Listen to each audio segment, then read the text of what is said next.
2014లో Telugu Desam party అధికారంలోకి వచ్చాక బీజేపీతో కలిపి బయట నుంచి జనసేన మద్దతు ఇచ్చేది. అప్పటికి రాజధాని లేదు. ఆంధ్రప్రదేశ్ రాష్ట్రానికి విభజన తర్వాత హైదరాబాదు తెలంగాణకి రాజధానిగా ఉండడం, ఆంధ్రప్రదేశ్కు రాజధాని అమరావతిగా నిర్ణయించడానికి కొంత సమయం పట్టింది. ఆ తరువాత ఒక మాస్టర్ ప్లాన్ డిజైను ముఖ్యమంత్రి చంద్రబాబు నాయుడు 2014లో, అంటే అప్పుడు ఆయన ఒక విజనరీ లీడరు, ఆయన అనుభవానంతా కలిపి రాష్ట్ర అభివృద్ధికి ఖచ్చితంగా దోహదం చేస్తుందని ప్రజలు ఆయన ఎన్నుకోవడం, దానికి తగ్గట్టుగానే ఆయన ప్రపంచపు అత్యుత్తమ రాజధానుల్లో ఒకటిగా ఉండాలని అమరావతి. ఎందుకంటే అబ్దుల్ కలాం చెప్పే సూక్తి ఏంటంటే, మీ కలలు ఆలోచనలు పెద్దవిగా ఉన్నప్పుడే దాని సాకారం కూడా సాధ్యమవుతుంది అనేది. సో ఆ దిశగా చంద్రబాబు నాయుడు అప్పుడు ఆలోచన చేశారు. అయితే ఒకటేంటంటే, విభజన నాటికి కొంత రెవెన్యూ లోటు ఉంది, పూర్తి స్థాయిలో నిధులు లేవు, సమీకరించుకోవాలి, కొంత రాష్ట్రానికి పెట్టుబడులు తీసుకురావాలి. ముఖ్యంగా అసలు రాజధాని కట్టాలంటే దానికి ఒక ప్రాంతం సెలక్షను, రైతుల నుంచి అది కూడా రికార్డే, భారీ ఎత్తున పూలింగ్ ఇవన్నీ చేశారు. ఇక సింగపూర్ అంటే శూన్యం నుంచి ఒక బ్రహ్మాండాన్ని సృష్టించిన సింగపూర్ మోడల్ చంద్రబాబు నాయుడికి నచ్చింది. ఆయన అక్కడికి వెళ్ళడం, టీంని తీసుకువెళ్ళడం, ఇంకా తిరిగారు, షాంఘై వెళ్ళారు, చైనాకు సంబంధించి ఇంకా కొన్ని దేశాలు చూసి వచ్చారు. మళ్ళీగా సింగపూర్ మోడల్ని ప్రధానంగా తీసుకొని సింగపూర్ ప్రభుత్వము అక్కడ ప్రైవేట్ కంపెనీల భాగస్వామ్యంతో ఇక్కడ అమరావతిలో మాస్టర్ ప్లాన్కి సంబంధించి, అంటే సీడ్ క్యాపిటల్ డిజైను, అలాగే క్యాపిటల్ రీజన్ డెవలప్మెంట్, దానికి సంబంధించి పూర్తిగా ఒక ప్లాన్కి రూపకల్పన ప్రణాళిక అంతా సిద్ధం చేసుకున్నారు. అప్పట్లో దాని మీద అనేక విమర్శలు కూడా చేశారు. అంటే మొదటి నుంచి జగన్మోహన్ రెడ్డి ఏంటంటే, ఆయన ప్రతిపక్షంలో ఉన్నప్పుడు 30,000 ఎకరాలు కావాలి, రాజధాని అమరావతిలోనే ఉండాలి అని ఒప్పుకున్నాడు ఆయన అసెంబ్లీలోనే. ఆ రికార్డ్స్ కూడా ఉంటాయి. తర్వాత ప్రభుత్వం మారిపోయిన తర్వాత ఆయన 2019లో అధికారంలోకి వచ్చిన తర్వాత మొత్తానికి అసలు అమరావతి మీద ఆయనకి ఎందుకు కోపమో తెలియదు కానీ పూర్తిగా దాన్ని కిల్ చేసేసాడు ఆయన.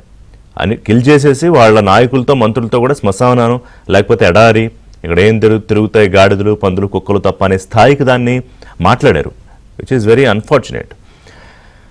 సరే, అంతకన్నా భిన్నంగా ఏమన్నా చేశారా అంటే 3 క్యాపిటల్ ఫార్ములా అని 3 రాజధానుల సూత్రం తీసుకొచ్చారు, which is a utter flop model. అంటే సౌత్ ఆఫ్రికాలో ఉంది ఆ 3 రాజధానులు, అక్కడ కూడా సక్సెస్ కాలేదు. అయితే దాన్ని బోస్టన్ కమిటీ రిపోర్ట్ తోటి అది చాలా సక్సెస్ఫుల్ ఫార్ములా, ఒక లెజిస్లేటివ్, ఎగ్జిక్యూటివ్ అలాగే జ్యుడిషియల్ పెట్టాలని ఒక నిర్ణయం తీసుకోవడం. మరి అదన్నా చేశారా అంటే అది చేయలా. సో ఆయన 5 ఏళ్ళు ఏం చేశారు? ఏమీ చేయలా. కొన్ని చేశారు. ఏంటంటే ప్రజలకి ఒక మభ్య పెట్టి, ప్రజల డబ్బే, వాళ్ళు పన్నులు కట్టిన డబ్బే కొంత మళ్ళీ వాళ్ళకి బటన్ల రూపంలో నొక్కి మిగతా అంతా ఆయన కోసం ఆయన చేసుకున్నారు. ఆయన కోసం, ఆయన వంది మాగదుల కోసం, స్కాములు వ్యవహారాలను బయటకు వస్తున్నాయి, సబ్జెక్ట్ అది కాదు. సో ఇవాళ ఆ సింగపూర్ ప్రభుత్వం ఈ ప్రైవేట్ కంపెనీస్తో కలిపి ఒక బ్రహ్మాండమైన రాజధాని రూపకల్పనకి అక్కడ శంకుస్థాపన చేశారు. అప్పటి ప్రధానమంత్రి వచ్చారు, బ్రహ్మాండంగా జరగాలి. కానీ ఏమైంది? ఈలో ప్రభుత్వం మారింది. ఇవాళ అనుకుంటే రేపు అయిపోయే పని కాదు కదా. డిజైన్లకు ఒక 1.5-2 ఏళ్ళు సమయం పట్టింది, వీళ్ళతో మాట్లాడడానికి ఇంకో 6 నెలల సమయం పట్టింది, ఆ డిజైన్లు ఫైనలైజ్ అవ్వడము, ఈలోపు సెక్రటేరియట్, అసెంబ్లీ బిల్డింగ్స్, కొంత హైకోర్టు భవనాలు నిర్మించుకోవడం, యాక్చువల్గా కోర్ క్యాపిటల్ నిర్మాణం ప్రారంభం అయ్యే సమయానికి ఇంకంతకుముందు ఎన్నికలకు రావడం, మధ్యలో కొంత దృష్టి అక్కడ పోలవరం మీద పెట్టడం. సో అనుకున్న స్థాయికి అమరావతి నిర్మాణం అప్పుడు అనుకున్న లెవెల్కి జరగలేకపోయింది. అదే జగన్మోహన్ రెడ్డి ఆసరాగా తీసుకున్నారు. 2019లో ఆయన అధికారంలోకి వచ్చిన తర్వాత గ్రాఫిక్స్ అన్నారు, బొమ్మలు అన్నారు, అదన్నారు, ఇదన్నారు, అక్కడ అసలు ఏమీ లేదని చెప్పే ప్రయత్నం చేశారు. వాళ్ళు కూర్చుంటోన్న, అసెంబ్లీలు నిర్వహిస్తున్న, సెక్రటేరియట్ నిర్వహిస్తున్న భవనాలను కూడా ఇవాళ రేపు పడిపోయే తాత్కాలిక భవనాలు అన్నారు, నీళ్లు వచ్చేసి నిలిచిపోతున్నాయి అన్నారు. అంటే ఎన్ని రకాలుగా దాన్ని ఇది చేయాలో చేసి, తద్వారా ఏం చేస్తున్నాం అనే విషయాన్ని కాన్షియస్గా చేశారో అన్కాన్షియస్ చేశారో తెలియదు కానీ రాష్ట్రం తాలూకా ఇమేజ్ని చాలా దారుణంగా దెబ్బతీశారు. ఏపీ తాలూకా బ్రాండ్ ఇమేజ్ని.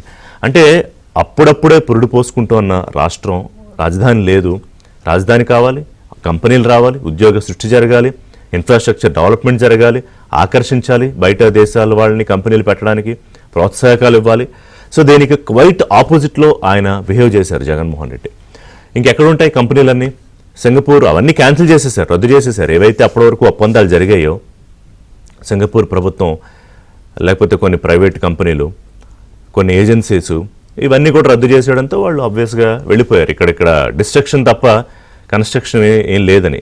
అంటే ప్రజావేదిక ఎప్పుడైతే ఆయన మొట్టమొదటి నిర్ణయం అది కూల్చేయడము, అలాగే రివర్స్ టెండరింగ్ అనే పేరుతో ఆ పనులు ఆపేయడం చేశారో, అందరికీ అర్థమైంది ఇది ఒక డిస్ట్రక్టివ్ మోడ్లో వెళ్తుంది తప్ప ఇక్కడ ఏమీ కన్స్ట్రక్టివ్గా జరిగేది ఏం లేదు 5 ఏళ్లలోని. సరే అక్కడ రాష్ట్రంలో వాళ్ళు అయితే దాన్ని ఏదో ఒక రకంగా నిలబెట్టుకునే ప్రయత్నం చేయాలి, పోరాడాలి. అదే చంద్రబాబు నాయుడు చేశారు. కానీ సింగపూర్కి ఏం అవసరం? చంద్రబాబు నాయుడు అప్పుడు ఏదో ఆయన చెప్పాడు, తీసుకొచ్చాడు. సరే మేము భాగస్వాములు అవుతాం, ఏదో ఊరికే చేయరు, ఉదారంగా ఏముండదు. ఒక విన్ సిచ్యుయేషన్లోనే ఒక అండర్స్టాండింగ్ అగ్రిమెంట్ ఉంటుంది. డెవలప్మెంట్ అయ్యే రాష్ట్రాలన్నా లేకపోతే కొత్త కొత్త ఆలోచనలు ఇన్నోవేషన్ అయినా కాస్త సింగపూర్ ముందుంటుంది కాబట్టి ఆ ప్రయత్నం చేశారు. సో ఇవాళ ఇదంతా ఎందుకు చెప్తున్నానంటే మళ్ళీ ఇప్పుడు మొదటికి వచ్చింది స్క్వేర్ వన్. తిరిగి మళ్ళీ కూటమి ప్రభుత్వం అధికారంలోకి వచ్చిన తర్వాత ఒక్కొక్కటి మళ్ళీ ఏదో మనం పడిపోయిన తర్వాత నెమ్మదిగా ఇటుకలు పేర్చుకుంటూ కాస్త సిమెంట్ వేసి మళ్ళీ దాన్ని పూడ్చే ప్రయత్నం చేస్తున్నట్టుగానే మళ్ళీ డే 1 స్క్వేర్ 1కి వచ్చింది. ఇవాళ బయలుదేరి వెళ్తున్నారు చంద్రబాబు నాయుడు సింగపూర్కి, లోకేష్ కూడా వెళ్తున్నారు, మంత్రి కొంతమంది అధికారులు కూడా ఉంటారు. ఎందుకంటే ఒక 6 రోజుల టూర్లో మళ్ళీ అప్పుడు ఏదైతే మనం అనుకున్నామో అది ఎందుకు జరగలేదు, దానికి ఏమేం కారణాలు, రాజకీయ కారణాలు ఏంటి. చంద్రబాబు నాయుడు అన్నారు అంటే విధ్వంసం మాత్రమే రాజకీయం అనుకునే జగన్మోహన్ రెడ్డి చేసిన పని వల్ల ఈ పరిస్థితి వచ్చింది, దాన్ని మళ్ళీ రిపేర్ చేయాలి. ఆ రిపేర్ మోడ్లోనే ఉంది ఇప్పుడు. 1 ఇయర్లో ఎంతో కొంత అనుకున్న దానికన్నా కొంత బెటర్ ప్రోగ్రెస్ ఉంది. ఏది రాత్రికి రాత్రి అద్భుతాలు జరగవు. సో ఇప్పుడు వెళ్ళి మళ్ళీ వాళ్ళని కన్విన్స్ చేయాలి. ఒప్పుకుంటారా లేదా అని తెలియదు. ఎందుకంటే అప్పుడు మేము వచ్చాము, మనం 100 సార్లు మీటింగ్లు పెట్టుకున్నాం, డిజైన్లు ఫైనల్ చేసుకున్నాం. ఇక వెళ్దాం అనుకునేటప్పటికీ మీరు మారిపోయారు, కొత్త ప్రభుత్వం వచ్చింది, మమ్మల్ని తరివేశారు. మళ్ళీ ఇప్పుడు ఎలా రావు అని అడగచ్చు వాళ్ళు. సో దాన్ని కన్విన్స్ చేసి తీసుకురావడం ఒకటి, అది బృహత్ కార్యక్రమమే. అలాగే ఇదొకటే కాదు, కంపెనీలు వెళ్ళిపోయాయి కదా. ఇప్పుడు పెద్ద పెద్ద కంపెనీలు ఆంధ్రప్రదేశ్లో వచ్చి వైజాగ్లోనో లేకపోతే అమరావతిలోనో ఇంకో చోటో పెడదాం అనుకున్న కంపెనీలు కూడా ప్రభుత్వం మారేటప్పటికీ వాళ్ళని బెదిరించి వెళ్ళగొట్టేస్తే, అమర్ రాజా బ్యాటరీస్ అది తెలుగుదేశం పార్టీకి ఆయనకి ఎంతో బంధుత్వాలు ఉండి దగ్గర ఉండి లేకపోతే ఆయన పార్టీలో ఉంటే గల్లా చేయదు, ఆయన్ని పంపించేశారు, తెలంగాణలో పెట్టారు. అది వచ్చి అది ఒక క్లియర్గా ఎవిడెన్షియల్గా మనకు కనిపిస్తోంది. అలా కొన్ని జరిగాయి. సో ఇప్పుడు వాళ్ళందరినీ మళ్ళీ ఆకర్షించాలి వెనక్కి. ఇది లేదు, ఇదిగో అమరావతిలో ఇట్లా చేయబోతున్నాం, ఇది మా మాస్టర్ ప్లాను, ఇది యాక్షన్ ప్లాను అని. పైగా మేమే అధికారంలో ఉంటాము ఇంకో 10 ఏళ్ళలో 15 ఏళ్ళలో. చంద్రబాబు నాయుడు అంటారు కదా, మీరు ఊరికే మారుస్తూ పోతూ ఉంటే ప్రజలకు ఆయన అప్పీల్ కొంచెం సీరియస్గా చెప్పారు. ఇప్పుడు ఒకటి ఏదన్నా నిర్మాణం జరుగుతూ ఉంటుంది, అక్కడ మీరు వచ్చేసి మార్చేస్తే వచ్చేవాడికి దాని మీద ఇంట్రెస్ట్ ఉండదు, సెల్ఫ్ ఇంట్రెస్ట్లు ఉంటాయి. రాష్ట్ర ప్రజల మీద, వాళ్ళ అభివృద్ధి మీద ఏమీ ఆయనకు అవగాహన లేదు, ఇంట్రెస్ట్ లేదు. అలాంటప్పుడు అది అక్కడ కూలిపోతుంది. మళ్ళీ ఆ సౌదాన్ని తిరిగి నిర్మించాలంటే ఎంతకాలం పడుతుంది? ఇప్పుడు మళ్ళీ 10-15 ఏళ్ళు వెనక్కి వెళ్ళిన దాన్ని తిరిగి బిల్డ్ చేసుకోవాలి. ఆంధ్రప్రదేశ్ అది ఇప్పుడు వీళ్ళు రావడం అదృష్టం అనుకోవాలా, గతంలో 5 ఏళ్ళు దురదృష్టం అనుకోవాలా? సో చిన్న బ్రేక్ తీసుకుందాం. బ్రేక్ తర్వాత మళ్ళీ చంద్రబాబు నాయుడు ఆయన ఎట్లా మెప్పించి వాళ్ళు వెనక్కి తీసుకొస్తారు, మళ్ళీ వాళ్ళు భాగస్వాములు అవుతారా?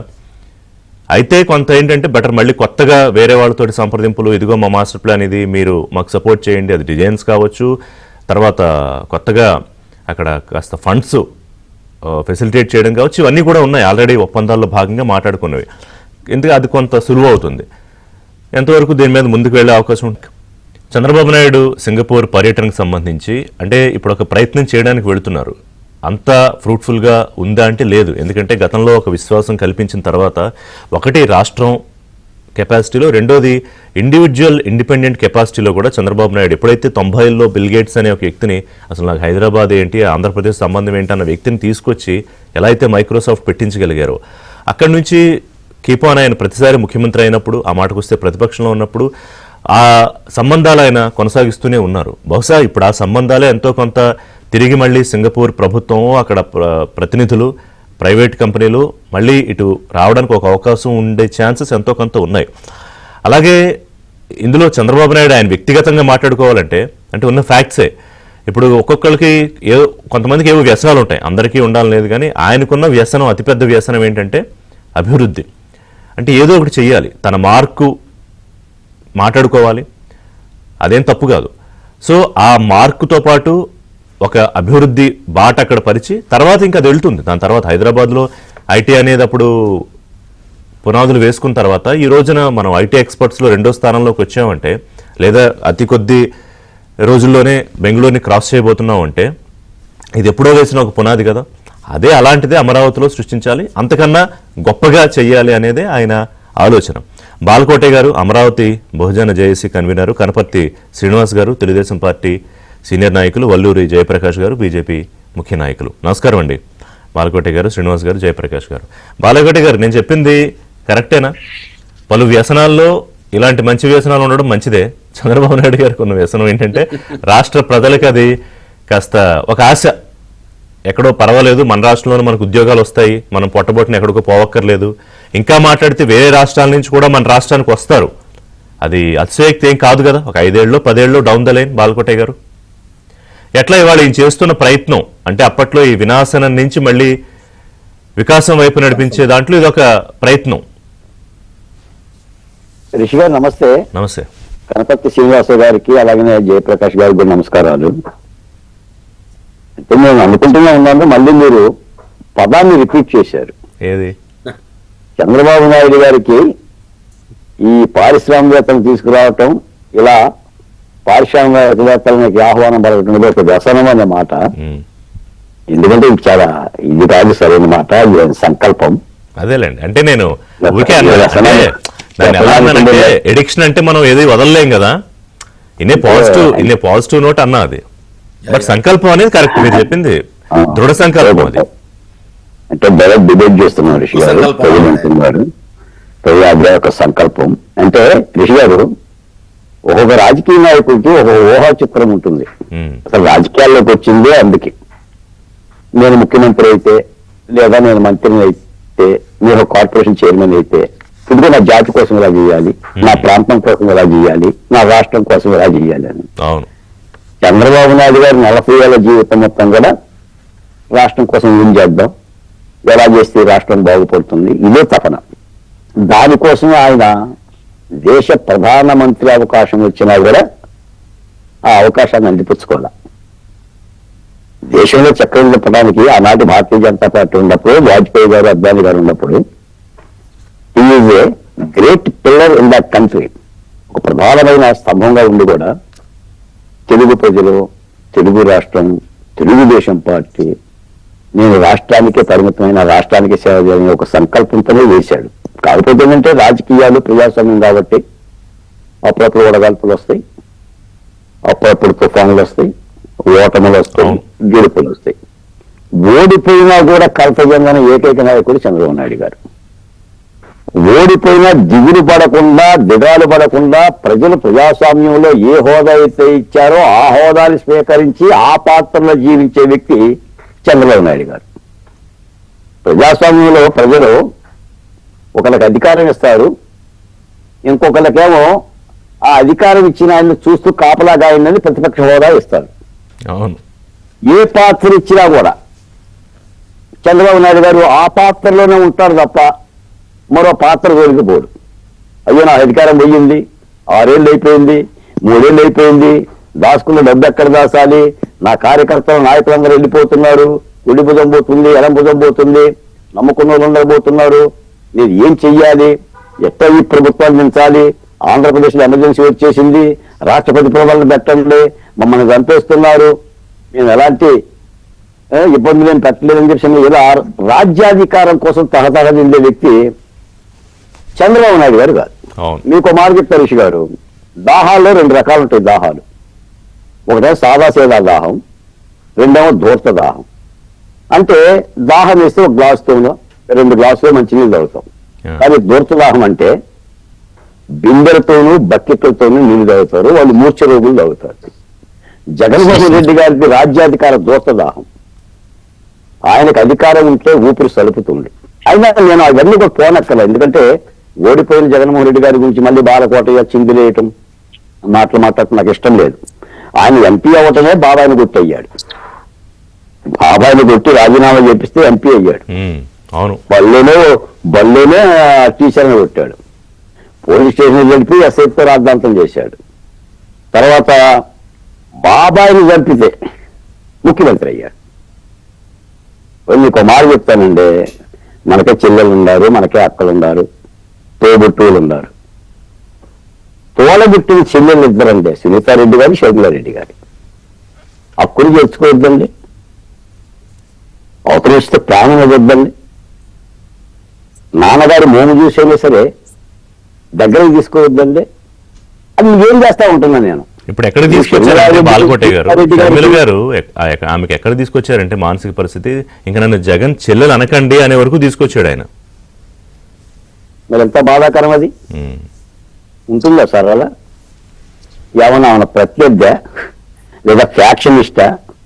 మీకోసం 3000 కిలోమీటర్లు తిరిగిన ఆడపడిసే అంటే నేనేం షర్మిల గారి ఉద్దేశాన్ని కూడా తప్పు పట్టట్లేదు. ఒక అన్నగా అంటే అదే అదే. మనసు ఉండాలి కదా, మనసు ఉండాలి కదా.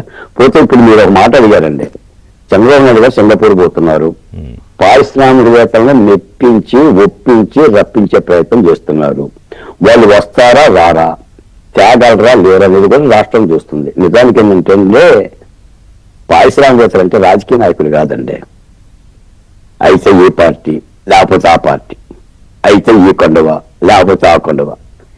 ఏ రాష్ట్రంలో సుభిక్షమైన శాంతి భద్రతల వాతావరణం ఉంటుందో, ఏ రాష్ట్ర ప్రభుత్వం పారిశ్రామికవేత్తలను గౌరవిస్తుందో ఆ రాష్ట్రానికే పారిశ్రామికవేత్తలు వెళ్తారండి. అవి పెట్టుబడులు సార్ రిషి గారు.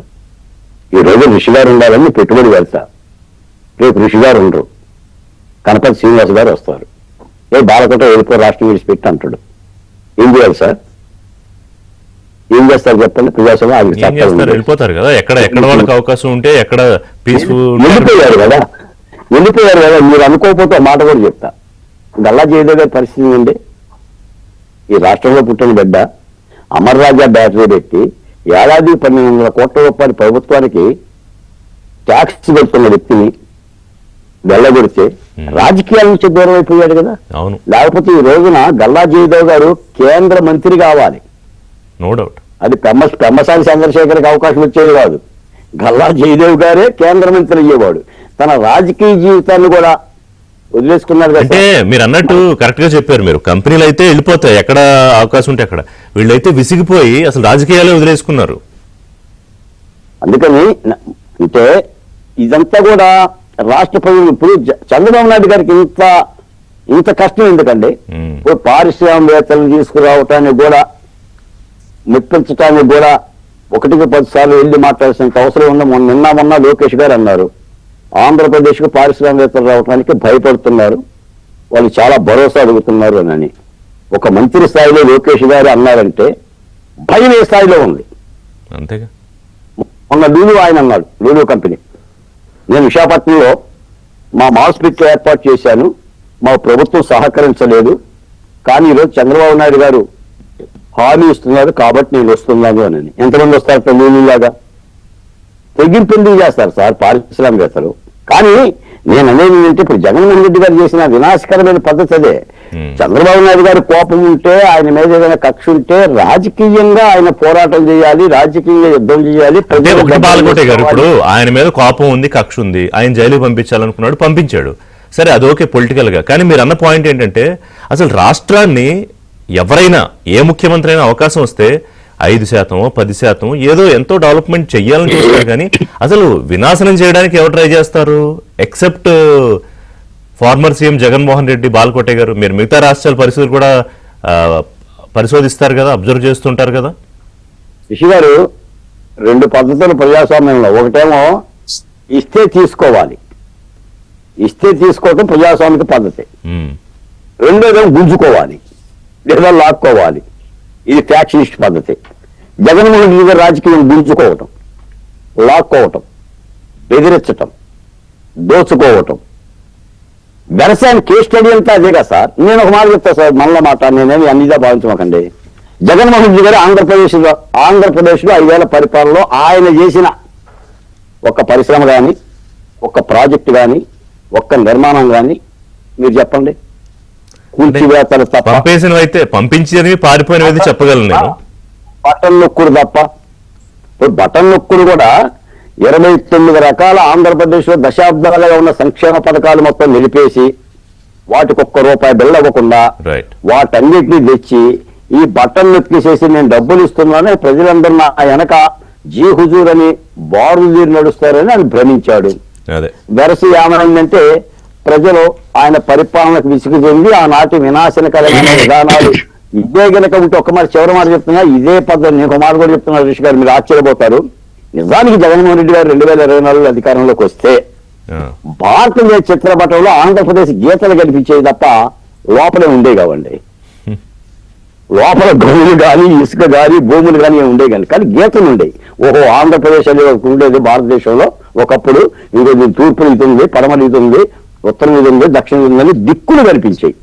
అటువంటి పరిపాలన నుంచి ఆంధ్ర రాష్ట్ర ప్రజలు కాపాడుకున్నారు. కాబట్టి నిజానికి మీరన్నట్టుగా చంద్రబాబు నాయుడు గారి సింగపూర్ పర్యటన విజయవంతం కావాలి, పారిశ్రామికవేత్తలు రాష్ట్రానికి రావాలి, పెట్టుబడులు పెట్టాలి, వాళ్ళకి భద్రతలో కల్పించాలి. ఒక చిన్న బ్రేక్ తీసుకుంటా శ్రీనివాస్ గారు. బ్రేక్ తర్వాత, ఎందుకంటే అంత సులువు కాదు. ఒక విశ్వాసం నమ్మకం పోయాక, ఒక బ్రాండ్కి భారీగా అసలు కోలుకోలేని దెబ్బ తగిలేక మళ్ళీ దాన్ని తిరిగా విశ్వాసాన్ని నింపుకోవడం అదంత సులువు కాదు. మరి దాన్ని ఎట్లా మీరు సాకారం చేస్తారని మాట్లాడదు. కనపర్తి శ్రీనివాస్ గారు, ఇప్పుడు లాస్ట్ 1 yearలో 24-25లో మొత్తం 9.5 లక్షల కోట్ల విలువైన ఎంఓయూలు జరిగాయి. దాదాపుగా 8.5 లక్షల ఉద్యోగాలు వస్తాయి. ఇవన్నీ గ్రౌండ్ అయితే 9.5 లక్షల కోట్లు అనగానే అన్నీ ఒకేసారి తెచ్చి ఇక్కడ పోసేస్తారని కాదు, డౌన్ ద లైన్ ఇన్వెస్ట్మెంట్ చేస్తారు. ఇవన్నీ ఎందుకు వచ్చాయంటే మళ్ళీ ఒక హోపు. సరే, చంద్రబాబు నాయుడు ముఖ్యమంత్రి అయ్యారు, కొంత మనకి ఏ ప్రభుత్వం అయినా అభివృద్ధి జరగాలని కోరుకుంటుంది, ఏ కంపెనీ అయినా అక్కడికి వెళితే వాళ్ళకు కూడా లాభం జరగాలని కోరుకుంటుంది. సో ఇప్పుడు శ్రీనివాస్ గారు ఉన్న పరిస్థితుల్లో ఒకటి వస్తున్నాయి, సంతోషం. కానీ ఈ రాజధాని అనేది చాలా పెద్ద మాస్టర్ ప్లాన్ ఉంది. సింగపూర్తో ఆల్రెడీ మీరు అప్పట్లో అన్ని ఒప్పందాలు చేసుకుని ఒక ఫామ్ అగ్రిమెంట్కి వచ్చి ఇక మొదలెట్టడమే తరువాయినప్పుడు ఇక ప్రభుత్వం మారిపోవడం అంతా ఎంత కాన్ఫిడెన్స్ ఉంది ఇప్పుడు మళ్ళీ వాళ్ళు తిరిగి? ఎందుకంటే విశ్వాసం కల్పిస్తారంటే ఆయన మెయింటైన్ చేస్తున్నారు కాబట్టి. సో ఎట్లా జరుగుతుంది అనుకోవాలి సార్? ముందుగా రిషి గారి, మీకు, పెద్దలు బాలకోటయ్య గారికి, మా బీజేపీ మిత్రుడికి, అందరికి కూడా వీక్షకులకు నమస్కారాలు తెలియజేస్తా ఉన్నా. ఇవాళ మంచి చర్చ చేపట్టారు. ఇవాళ మళ్ళా కూటమి ప్రభుత్వం రాకతో, చంద్రబాబు నాయుడు గారి ఉక్కు సంకల్పంతో, మోదీ గారి సహాయ సహకారాలతో ఇవాళ అమరావతి రాజధాని శరవేగంగా మళ్ళా పట్టాలెక్కుతుంది, అభివృద్ధి చెందుతా ఉంది. దానిలో భాగంగానే మరి గతంలో జగన్మోహన్ రెడ్డి ఆ సింగపూర్ కన్సార్టియం మీద అనేక రకమైనటువంటి ఆరోపణలు చేశాడు. అనేక రకమైనటువంటి తన పత్రికల ద్వారా, తన ఛానల్ ద్వారా వాళ్ళను కూడా ఇక్కడికి మనకు వచ్చి వాళ్ళు ఏదో మంచి డిజైన్స్ ఇచ్చి మన ఇక్కడ ఉన్న సివిల్ ఇంజనీర్లతో కూడా కలిపి డిజైన్లు ఇచ్చినందుకు వాళ్ళు కూడా మాటలు పడాల్సి వచ్చింది. లేనిపోయిన అబద్ధాలు అక్కడ సింగపూర్లో జరగనవి జరిగినట్టుగా తన పేపర్లో, తన ఛానల్స్లో ప్రచారం చేసి ఏదో లబ్ధి పొందాలని చెప్పేసి లబ్ధి ప్రయత్నం చేసి చంద్రబాబు నాయుడు గారిని ఈ సందర్భంగా ఒకటే గుర్తు చేస్తాను సార్. దురదృష్టం, ఆయన 2019లో జగన్మోహన్ రెడ్డి అధికారంలోకి రాగానే మరి ప్రజా సమస్యలు పరిష్కరించే ప్రజా వేదికని మీటింగ్ పెట్టి, సివిల్ సర్వీస్ అధికారుల మీటింగ్ పెట్టి, ఇవాళ కలెక్టర్ల మీటింగ్ జరుగుతుంది, రేపు ఐపీఎస్ ఆఫీస్ జరిగిపోగానే ఈ డెమాలిష్ చేస్తున్నాను ఇక్కడి నుంచి అనగానే ఐఏఎస్ ఆఫీసర్లు చప్పట్లు కొడితే సార్ సిగ్గనిపించింది. మీరే కదా అది ప్రజావేదిక కట్టింది, మీరే. చంద్రబాబు నాయుడు గారు ఏమి సొంత డబ్బు లేకపోతే చంద్రబాబు నాయుడు ప్రభుత్వ సొమ్ముతో చంద్రబాబు నాయుడు గారి ఆలోచన నుంచి ఒక ప్రజలను పరిష్కరించే ప్రజావేదిక కావాలి, అక్కడ కూర్చుంటే ప్రజలు రావాలి, వాళ్ళకి సదుపాయంగా ఉండాలని చెప్పి ఒక హాల్ నిర్మిస్తే దాన్ని నేను పడగొడుతున్నానంటే, మీరు చప్పట్లు కొట్టారంటే నిజంగా మీరు సివిల్ సర్వీస్ అధికారులా లేకపోతే ఇంకేమైనానా? అసలు సామాన్యుడు ఎవడైనా ఇచ్చేసినా కూడా ఎవరు కూడా దాన్ని ఇచ్చేయరు. అటువంటిది మీరు ఈ విధంగా ప్రవర్తించిన రోజే అనుకున్నాం ఆంధ్రప్రదేశ్కి చివరి రోజులు దాపురించాయి. ఏం జరగబోతుందో ఆ రోజు అర్థమైంది, మొదటి రోజే అర్థమైపోయింది సార్. ఆ రోజు మొదటి ఐఏఎస్లు కూడా ఏ విధంగా, ఇప్పుడు వాళ్ళ నాన్నగారు ఉన్నప్పుడు శ్రీలక్ష్మి వీళ్ళందరూ ఎట్లా అయ్యారో ఇక అయిపోయింది అనుకున్నాం మనం. ఆ రోజు అన్ని రంగాల్లో ఈ విష పరిణామాలు వస్తాయి అనుకున్నాం, అన్నట్లే వచ్చినాయి. భారతదేశ రాజకీయ చరిత్రలో ఏ విధంగా ఉండకూడదు అనుకున్నాము ఆంధ్రప్రదేశ్ని, ఆ విధంగా రాజకీయంగా చూసాము, అభివృద్ధి లేకుండా చూసాము. ఇటువంటి రాజకీయ నాయకుడు ఎక్కడైనా ఉంటాడా అనుకుంటారు. ఇప్పుడు జనరల్గా అంటారు మనుషులు పోలిన మనుషులు 8 మంది ఉంటారు అనేది నానుడి, కానీ జగన్మోహన్ రెడ్డి లాంటి సైకో ఒకడే ఉంటాడని కూడా మనకి నిరూపితుంది. తట్టుకోలేకపోయారు, ఇలాంటి వాళ్ళు ఏంటి పరిస్థితి మీకు? అమ్మో, బాలకోటయ్య గారు చెప్పినట్టుగా చంద్రబాబు నాయుడు గారు ఆయన మన రాజకీయ 45 సంవత్సరాల చరిత్ర చూసుకుంటే ఒక సాధారణ కుటుంబంలో జన్మించి ఎటువంటి రాజకీయ చరిత్ర లేకుండా చంద్రబాబు నాయుడు గారు తండ్రి ఏమి హత్యలు చేసి, గనులు ఆక్రమించి, పంచాయతీలు చేసి, భాగస్వామ్యం కోసం పార్ట్నర్లు హత్య చేసిన చరిత్ర చంద్రబాబు నాయుడు గారి తండ్రికి లేదు. ఆయన ఎవరో కూడా ఖర్జూర నాయుడు గారిని మనం వింటాం తప్ప ఆయన ఏ రోజు రాజకీయాల్లో ఎంటర్ అవ్వటం లేదు. ప్రవేశం లేదు, ఏ రోజు కూడా జోక్యం చేసుకోవాలా. మరి ఆ స్థాయి నుంచి చంద్రబాబు నాయుడు గారు 27 ఏళ్లకి ఎమ్మెల్యే అయ్యి 29 ఏళ్లకి మంత్రి అయ్యి ఈ రాష్ట్రానికి దామోదరం సంజయ్ గారి తర్వాత అతి పిన్న వయస్కుడు. చాలా మంది అనుకుంటారు జగన్ యంగ్ ఏజ్ వచ్చాడు. కాదు, జగన్ కంటే తక్కువ ఏజ్లోనే చంద్రబాబు నాయుడు గారు ముఖ్యమంత్రి అయ్యారు. ఈ రాష్ట్రానికి అద్భుతంగా పరిపాలించాడు 10 సంవత్సరాలు. నేను చెప్తా ఉన్నా, ఈ దేశంలో ముఖ్యమంత్రిగా ఎంతకాలం ఉన్నారో ప్రతిపక్ష పాత్ర కూడా నష్టాలు, కష్టాలు, అవమానాలు, పూలు అన్ని భరించిన ఏకైక వ్యక్తి ఈ దేశంలో చంద్రబాబు నాయుడు గారు. అభివృద్ధికి వస్తే ఉక్కు సంకల్పం. ఆయన అనేక రకమైనటువంటి ఆరోపణలు చేశారు. ఆయన 45 సంవత్సరాల రాజకీయ చరిత్ర చూసుకుంటే ఒక్క హెరిటేజ్ ఫుడ్స్ అని తప్ప రెండో వ్యాపారాన్ని చూపించమనండి ఎవరినైనా, ప్రత్యర్థులైనా కూడా. రాజశేఖర్ రెడ్డి కుటుంబం లేకపోతే రాజారెడ్డి కుటుంబం అనండి, పులివెందుల మేజిస్ట్రేట్ కోర్టు నుంచి దేశ రాజధాని ఢిల్లీ సుప్రీంకోర్టు దాకా రాజశేఖర్ రెడ్డి, జగన్ వాళ్ళమ్మ విజయమ్మ గారు, లేకపోతే వాళ్ళ పార్టీకి సంబంధించినటువంటి వాళ్ళందరూ 26 సభా సంఘాలు వేశారు, అనేక పిటిషన్లు వేశారు. ఇదిగో చంద్రబాబు నాయుడు అవినీతిలో దొరికిపోతున్నాడు, అది చేస్తామని. ఒక్కటంటే ఒక్క ఆరోపణ నిరూపించకపోగా సుప్రీంకోర్టు మిమ్మల్ని తిడితే అప్పుడు మీరు విత్డ్రా అయ్యారు పిటిషన్స్ అన్ని చోట్ల. అటువంటి వ్యక్తి మీద ఎన్ని బురద జల్లారు, ఎంత చేశారు. అయినా ఆయన ఎక్కడా కూడా కుటుంబ సభ్యుల్ని తీవ్రంగా అవమానపరిచినా కూడా ఆయన కంట వెంట నీరు పెట్టుకున్నారు తప్ప కళ్ళమ్మట. అంటే ఆయన ఎప్పుడు పర్సనల్ గా ఆయన మీద ఏమంటున్నారు నిందలు, దాన్ని ఎప్పుడు పెద్ద పట్టించుకోవాలా. ఆ సంకల్పం అయితే ఈ రోజు ఈజీగా ఉందా? ఎందుకంటే ఆల్రెడీ దెబ్బతిన్నా మరుసటి రోజు మళ్ళా క్షమాపణలు చెప్పాడు, నేను గనక ఆ మాట తప్పుగా మాట్లాడానని. ఆయన ఎప్పుడు కూడా ఆంధ్రప్రదేశ్ ప్రజల ఆకాంక్ష ఆయన. నేను చెప్తా ఉన్నా సార్ ఓపెన్ గా, చంద్రబాబు నాయుడు గారి రాజకీయ నిర్ణయాలు ఏదైనా తొట్టుపాటు ఉండొచ్చేమో కానీ ప్రజలకి అభివృద్ధి చేసే విషయంలో, రాష్ట్రాన్ని అభివృద్ధి చేసే విషయంలో ఎక్కడా కూడా ఆయన రాజీ పడ్డం, ఆయన ఆలోచన కూడా అదే. ఇప్పుడు మనం బిల్ గేట్స్ చూద్దాం సార్. బిల్ గేట్స్ అపాయింట్మెంట్ అడిగారు, ఎక్కడా లేదు. బెంగళూరులో బ్రహ్మాండంగా ఐటీ శరవేగంతో ఉంది, మాకు కూడా అవకాశం కల్పించాలని చెప్పేసి అడిగితే అపాయింట్మెంట్ పెడితే ఆయన ఏమన్నాడు? ఎవరైనా చంద్రబాబు నాయుడు గారు, ఆయన ఆంధ్రప్రదేశ్ ముఖ్యమంత్రి, నాకేం అని బిల్ గేట్స్ అంటే, కాదు నాకు అవసరం, నాకు ఒక 10 నిమిషాలు చాలంటే ఆయన 10 నిమిషాలు ఇస్తే 45 నిమిషాలు చంద్రబాబు నాయుడు గారు చెప్పేది విని ఒకటే మాట అన్నాడు. దేశంలో ముఖ్యమంత్రులకి అంటే రాజకీయ నాయకులకి పవర్ పాయింట్ ప్రజెంటేషన్ ఇచ్చే అంత నాలెడ్జ్ ఈ ఐటీ మీద ఆయన అనుకున్నాడు. బిల్ గేట్స్ గారు ఈ ముఖ్యమంత్రులు వీళ్ళు ఏదో ఆర్డినరీ పీపుల్స్నే, వాళ్ళకి ఈ నాలెడ్జ్ ఎక్కడ ఉంటుంది అనుకున్నారు. వాస్తవంగా కూడా ఈ నాలెడ్జ్ మొన్న ప్రధాని మోదీ గారు కూడా అన్నారు, మీరు టెక్నాలజీ అనేది చంద్రబాబు నాయుడు గారిని చూసుకొని నేర్చుకోండి, ఏ విధంగా టెక్నాలజీని అందిపుచ్చుకుంటాడు అని. ఆ రోజు 45 నిమిషాలు ఇస్తే ప్రపంచంలో ఎక్కడా లేని విధంగా మళ్ళా తీసుకొచ్చి హైదరాబాద్లో మైక్రోసాఫ్ట్ పెట్టి ఎంతమంది పిల్లల భవిష్యత్తుకి బాటలు వేసాయని చంద్రబాబు నాయుడు గారు హైదరాబాద్ ఉంది, మనకి సికింద్రాబాద్ ఉంది, సైబరాబాద్ మనం వెళ్ళా. మూడో హైదరాబాదు సికింద్రాబాద్ తలదన్నే విధంగా సైబరాబాద్ నిర్మించి ఒక ఐటీ పార్కుని ఆ రోజు అందరు నవ్వారు. ఇదేంటి సైబరాబాద్ ఏంది, ఇదేంది అని.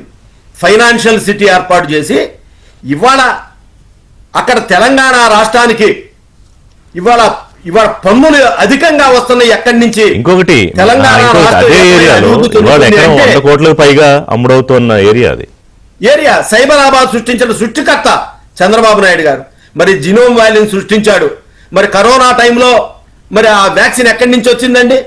వాళ్ళు భారత్ బయోటెక్ వాళ్ళు ఆ రోజు మనం చెప్పింది కాదు, ఇది నిండు అసెంబ్లీలో, తెలంగాణ అసెంబ్లీలో కేటీఆర్ గారు చెప్పారు.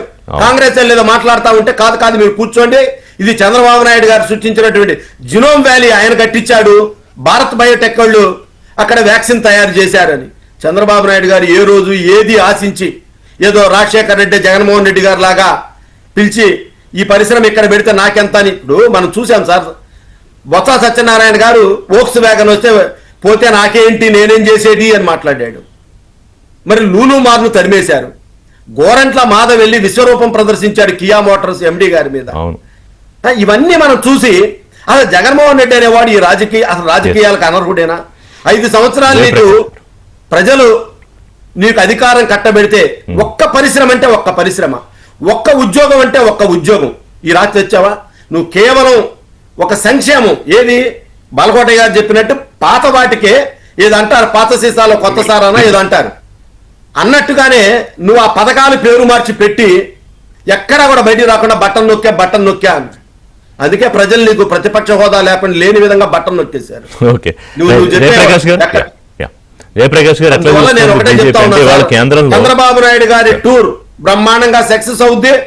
చంద్రబాబు నాయుడు గారు 10 నిమిషాలు ఏ పారిశ్రామికవేత్త మాట్లాడినా కూడా మేము రాము అనే వాళ్ళు ఉండరు. గతంలో కూడా మనం చూసాం, ఒక పెద్ద ఇండస్ట్రీ వాళ్ళు అనేక ముఖ్యమంత్రుల దగ్గరికి పోతే వెయిట్ చేసి తర్వాత అది దాని తర్వాత చంద్రబాబు నాయుడు గారు అయితే కారు సెక్రటేరియట్ బయటకు వచ్చి ప్రోటోకాల్ని కాదని వాళ్ళని తీసుకెళ్లి వాళ్ళకి మాట్లాడి ఒప్పిస్తే వాళ్ళు పోతా ఒకటే చెప్పారు, సార్ మేము ఇండియాలో పెట్టదలుచుకోలేదు. మొన్న కర్ణాటక ముఖ్యమంత్రి తమిళనాడు పోతే ఇవాళ ఖచ్చితంగా ఇండియాలో పెడతాము, ఆ అవకాశం కూడా ఆంధ్రప్రదేశ్కి ఇస్తామని మాట్లాడినటువంటి వాళ్ళు చంద్రబాబు నాయుడు గారితో 10 నిమిషాలు మాట్లాడితే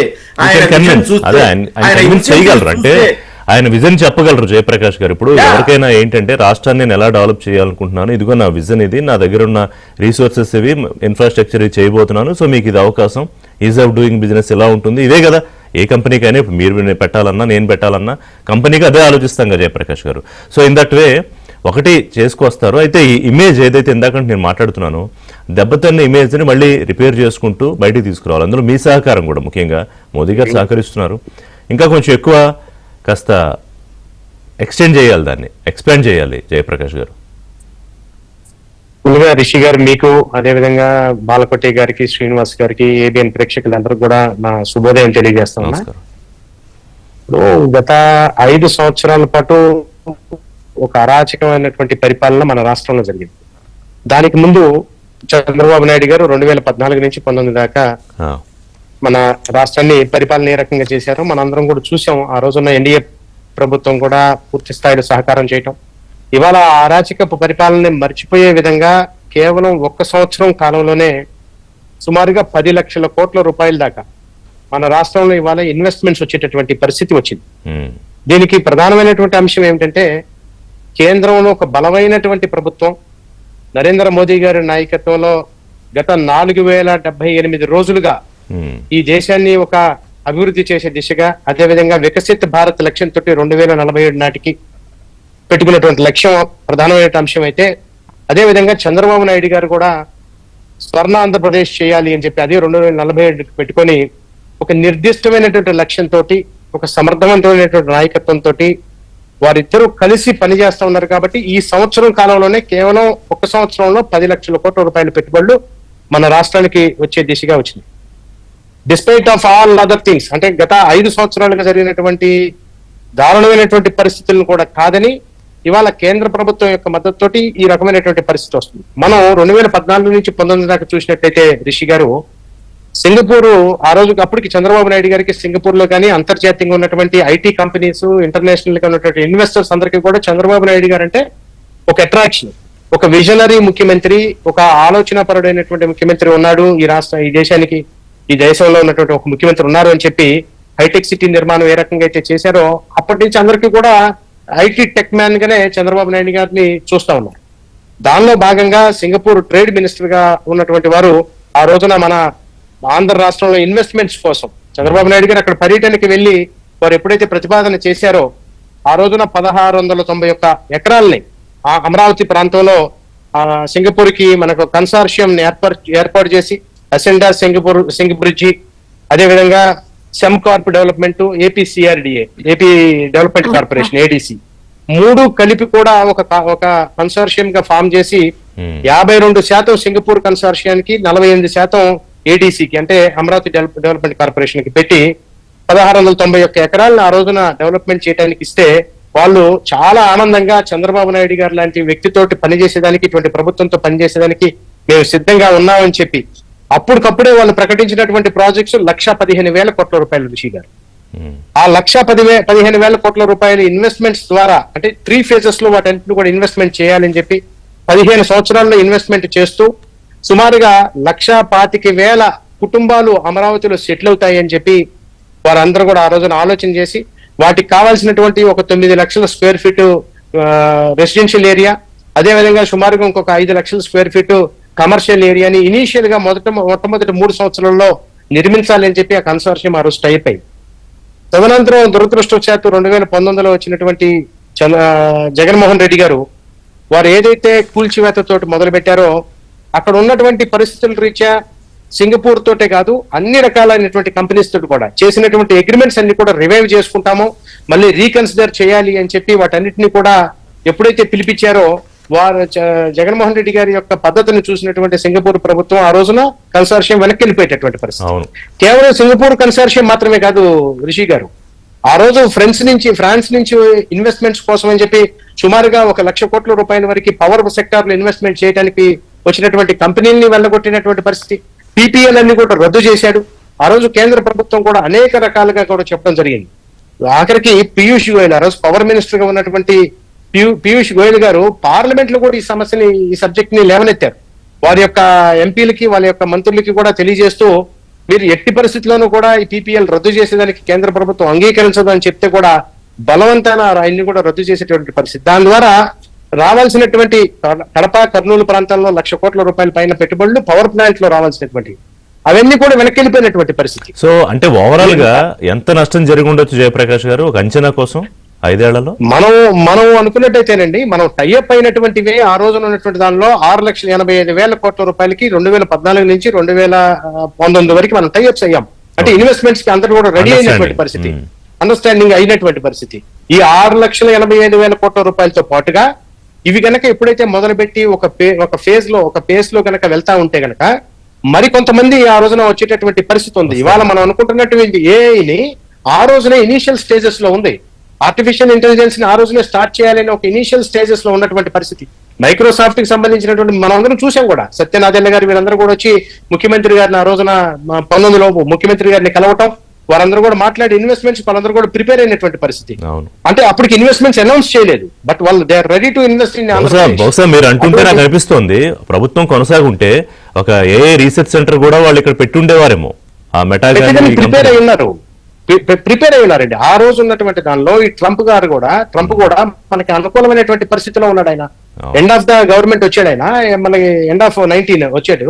అప్పటికి ఆయన అనుకూలంగానే ఉన్నాడు. ఆయన ఇన్వెస్ట్మెంట్స్ కూడా పర్మిషన్స్ ఇచ్చే పరిస్థితి. వాళ్ళు చూడండి ఎంత బెదిరింపులు జరుగుతా ఉన్నాయి ఆ దేశంలో కూడా. ఇటువంటి ముఖ్యమంత్రులు ఇటువంటి అడ్మినిస్ట్రేటర్లు కనుక ఉంటే ఈ రకమైనటువంటి పరిస్థితి ఉంటుంది. కేవలం మనం 6,85,000 కోట్లే కాదండి, అసలు మనకు జరగవలసినటువంటి రాష్ట్రం విభజన జరిగిన తర్వాత రాష్ట్రం ఎంత తీవ్రంగా నష్టపోయినటువంటి పరిస్థితి, మన ఇమేజ్ ఎంత పోయింది ఇంటర్నేషనల్ గా. దావోస్కి వెళ్తే ముఖ్యమంత్రి గారు దావోస్కు పోతే అక్కడికి వచ్చినటువంటి ఇన్వెస్టర్స్ అందరూ కూడా చంద్రబాబు నాయుడు అనే ఒక బ్రాండ్ ఇమేజ్ తోటి సింగపూర్ మంత్రి ఆయన నాకు పేరు ఈశ్వరన్ ఆయన నేషనల్ ఛానల్ ఎంత ఇదిగా రాసేప్పుడు పత్రికలు కానీ ఛానల్స్ కానీ ఎంత డ్యామేజ్. దావోస్ లోనే మీరు చూడండి సార్, దావోస్ లోనే జరిగినటువంటి పరిస్థితిలో దావోస్ లో చాలా స్పష్టంగా వచ్చిన కంపెనీలు అందరూ కూడా ఒకటే చెప్పారండి, ఒకటే మాట చెప్పారు. మళ్ళా కనుక ఇటువంటి ప్రభుత్వం వస్తే మేము ఇన్వెస్ట్మెంట్స్ కి రెడీ ఉన్నాం చంద్రబాబు నాయుడు గారు, కానీ మరలా జగన్మోహన్ రెడ్డి లాంటి వస్తే మా ఇన్వెస్ట్మెంట్స్ ఎక్కడికి పోతాయి, మేము కొన్ని లక్షల కోట్ల రూపాయల ఇన్వెస్ట్మెంట్స్ కి ప్రిపేర్ అయ్యాము, దానికి ఏ రకమైనటువంటి భరోసా మాకు ఉంది అని చెప్పి వాళ్ళు అడిగినటువంటి పరిస్థితి. అదే కాదు, నిన్నగాక మొన్న బిట్స్ పిలాని మన అమరావతి ప్రాంతంలో సుమారుగా 1,000 కోట్ల రూపాయల ఇన్వెస్ట్మెంట్ తోటి 7,000 మంది విద్యార్థులను అక్కడ పెట్టాలి అనే ఉద్దేశంతో, అక్కడ చేర్చుకోవాలనే ఉద్దేశంతో ఇన్వెస్ట్మెంట్ కి ప్రిపేర్ అయ్యి ల్యాండ్ అలాట్మెంట్స్ జరుగుతూ ఉంటే, ల్యాండ్ అలాట్మెంట్ జరిగేటటువంటి రోజుల్లో ఆ కింద ఉన్నటువంటి మీరు యూట్యూబ్ ఛానల్స్ లో కనుక చూసినట్టయితే వైఎస్ఆర్ సిపికి సంబంధించినటువంటి సోషల్ మీడియా పదే కొన్ని మెసేజ్లను పంపిస్తా ఉంది. ఏమని చెప్తా ఉంది, మళ్ళీ రాబోయేటటువంటిది మా ప్రభుత్వం, ఇక్కడ ఇన్వెస్ట్మెంట్స్ చేసినా కూడా ఇబ్బందికర పరిస్థితులు తయారయ్యారు చేస్తా ఉన్నారు. ఆల్రెడీ స్టార్ట్ అయిపోయిందండి, ఇది ఆల్రెడీ చేస్తారు. మెయిల్స్ అన్నిటికీ కూడా అన్ని కన్సార్షియమ్స్ కానివ్వండి, ఇన్వెస్టర్స్ కానివ్వండి, మెయిల్స్ ఇవ్వడం కూడా జరిగింది. వాటన్నిటికీ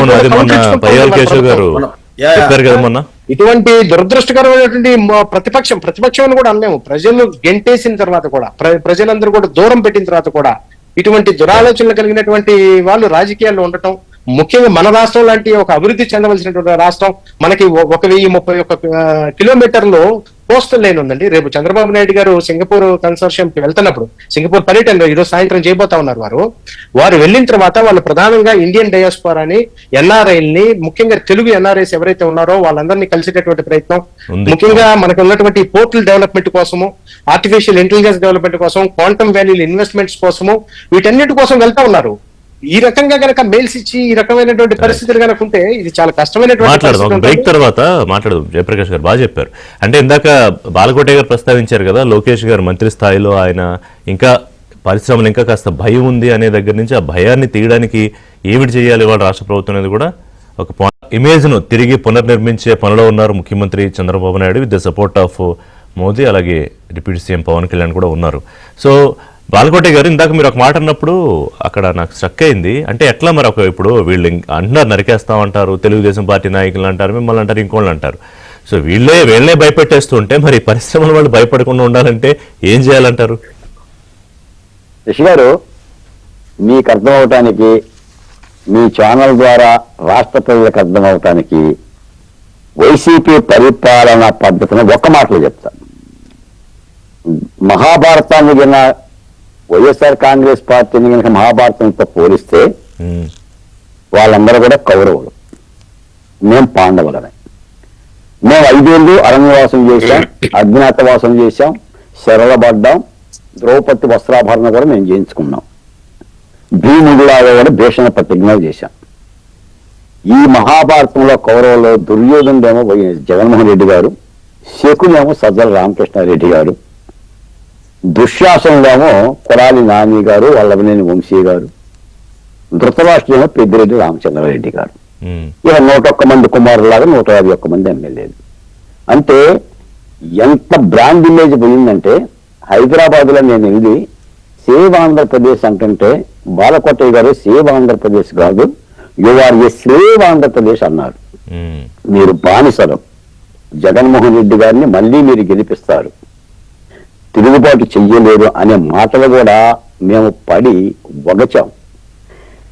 స్వర్గీయ ఎన్టీ రామారావు గారి హయాంలో తెలుగు రాష్ట్రం ఢిల్లీ ఎర్రకోట బురుజుల వరకు తెలుగు ఖ్యాతి వినిపిస్తే దేశంలో రాజధాని లేకుండా ఒక రాక్షసంగా, నేను ఒక మాట చెప్తాను సార్, అమరావతి మహిళలు లంగాలు రావటం, లంగాలు దించడం, జాకెట్లు దించడం ప్రజాస్వామికమా సార్?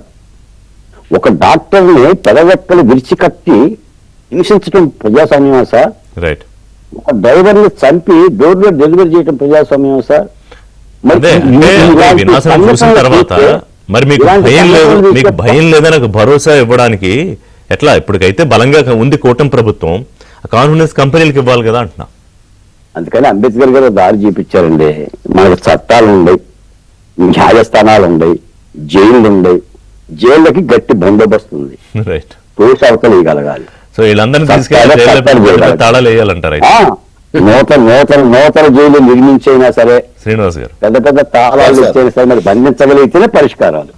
రైట్. ఏం లేదు సార్, పారిశ్రామికవేత్తలకి ఖచ్చితంగా చంద్రబాబు నాయుడు గారి మీద, కూటమి ప్రభుత్వం మీద, మోదీ గారి సహకారం మీద ఖచ్చితంగా నమ్మకం ఉంది ఇండస్ట్రియలిస్ట్ కి. ఎందుకంటే ఇవాళ ప్రతిష్టాత్మక అమరావతి ఔటర్ రింగ్ రోడ్డు 21,000 కోట్లతో, మరి 140 మీటర్ల వెడల్పుతో, కేంద్ర ప్రభుత్వ సహకారంతో శరవేగంతో రెడీ అవుతుంది, రూపుదిద్దుకుంటుంది.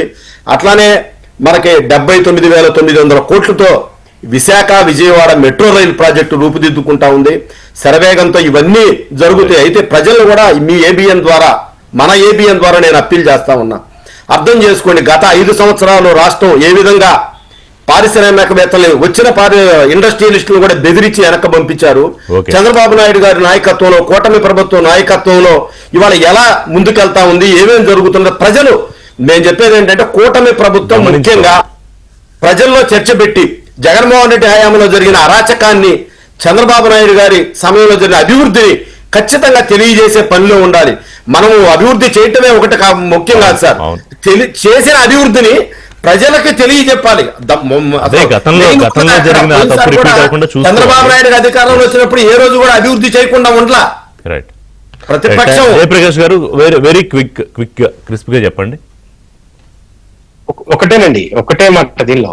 మూడు పార్టీల యొక్క కలయిక చారిత్రాత్మకమైనటువంటి కలయిక. ఈ మూడు పార్టీల కలయిక సుదీర్ఘకాలంగా ఉంటుందని చెప్పి నమ్మకాన్ని ప్రజలకు కలిగించడం, తద్వారా కేంద్రంలో కూడా అంతర్జాతీయంగా కూడా ఈ కూటమి ప్రభుత్వం ఉంటుంది, కంటిన్యూస్ గా ఉంటుంది అనే విషయాన్ని తెలియజేయాలి. ఎందుకంటే నరేంద్ర మోదీ గారు సుదీర్ఘ కాలంగా 11 సంవత్సరాలు పరిపాలించారు కాబట్టి ఆయన మీద అందరికీ కూడా ఒక నమ్మకం ఉంది. అనే నమ్మకం రాష్ట్ర ప్రభుత్వం మీద కూడా కలిగించాలి. థ్యాంక్ యూ వెరీ మచ్ అండి ముగ్గురికి. ఇది వాళ్ళ బ్రేక్ఫాస్ట్ షో.